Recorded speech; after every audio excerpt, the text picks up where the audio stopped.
Warm greetings to you. I'm Pearl John from Logos Management, and I'm delighted that you join me week after week on this journey of demystifying the heroes of the world to draw insights from their lives. We have over the last 1 year covered the lives of Abraham, Moses, David, and Daniel, and we continue this journey with another hero, Nehemiah.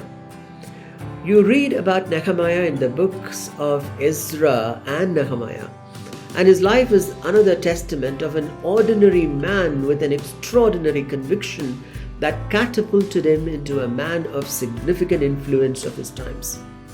Come along with me as I walk you through the life of Nehemiah over the next few weeks, and as in the past, we will focus on a theme per week and draw key lessons from the life of Nehemiah.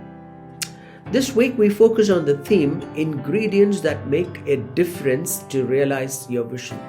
Ingredients that make a difference to realize your vision. I'd like to highlight 3 distinct qualities of Nehemiah that distinguished him to make an impact in his context. And these principles are perhaps those that you can apply in your own lives as well. 1. A questioning mind eager to know. A questioning mind eager to know. Nehemiah chapter 1 verses 2 and 3. I asked them concerning the Jews who had escaped, who had survived the captivity, and concerning Jerusalem. And they said to me, the survivors who are left from the captivity in the province are there in great distress and reproach. The wall of Jerusalem is also broken down, and the gates are burned with fire. Now Nehemiah was burning with a desire to know the state of the Jews who had survived the captivity. Thus he questioned the men from Judah on what the state of affairs were in Jerusalem.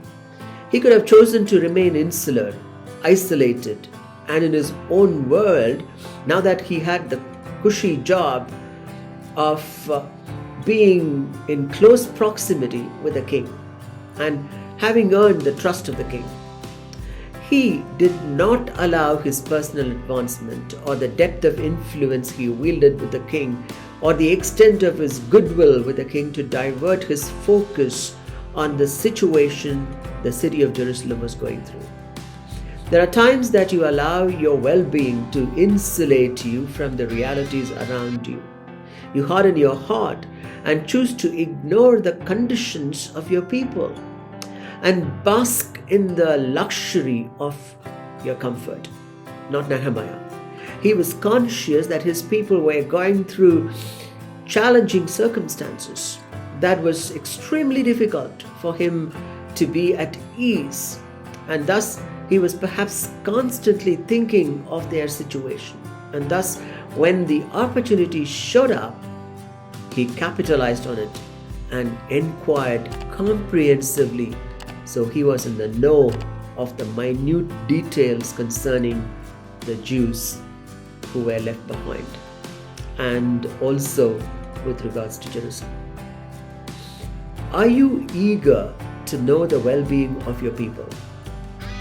I had a colleague who used to make it a point to get to know the drivers, the peons, and the class 4 workers, their families and their whereabouts, such that he had a good rapport with them, and the class 4 workers would be more than happy to run errands for him. When you are interested in and inquire of the well-being of your people, you get an appreciation of the status of your people. Nehemiah found out that they were in great distress, which is to do with their physical condition, and in reproach, which is to do with their emotional context. Additionally, he found that the wall of Jerusalem is also broken down and its gates burned with fire.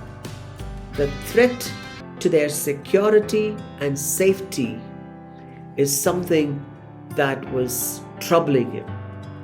In the absence of you taking that extra trouble to find out about the well-being of your people, you will miss out on a range of highly relevant information. The question is, are you interested in the lives of others, their well-being, and concerned about their context in which they are operating in. If not, perhaps make a decision today to get to know about the personal lives and challenges of your people. 2. A caring heart filled with concern. A caring heart filled with concern. In Nehemiah chapter 1 and verse 4, we find, "So it was when I heard these words that I sat down and wept and mourned for many days. I was fasting and praying before the God of heaven." Now, this is Nehemiah's account of his response to the news that swept him off his feet. When he heard the condition of his people, he could not continue with BAU, business as usual. He had to halt. I like the progression of the impact of their condition on Nehemiah. 1, he sat down. He could not continue with his work. He sat down. As the gravitas of the situation began to sink in, the weight of the scenario weighed so heavily on him, and he could not stand but had to sit. Are you affected by the situation of your people so much so that you have to sit down and take in the situation fully? He not only sat down, but he wept. Weeping is a powerful emotive reaction that tables your feelings in no unmitigated terms. The Bible says Jesus wept. It is an unequivocal statement. When encountered by the reality of the death of Lazarus, Jesus could not continue on as though nothing had happened. He wept. And I would think he wept bitterly, fully feeling the pain of the sisters, Mary and Martha. So was Nehemiah, bitten by the pain that he wept and mourned for days. It was not a pang of sorrow that you experience when you feel sorry for the underprivileged and then forget about it. Nehemiah mourned for days at length. What does it tell me? It affected him at the core, so much so that the pain of the situation got him mourning for the people of Israel. Are you mourning for the condition of your family, your church, your workplace, your neighborhood, your country? If not, this is perhaps God's voice to you today. Mourn. Remember, Jesus in Matthew chapter 5 and verse 4 said, "Blessed are those who mourn, for they shall be comforted." Are you mourning the condition of your children or your kindred? Be rest assured that you shall be comforted. Thirdly, an overriding desire keen to make a difference. Nehemiah did not stop with mourning. He was passionate to make a difference to the situation.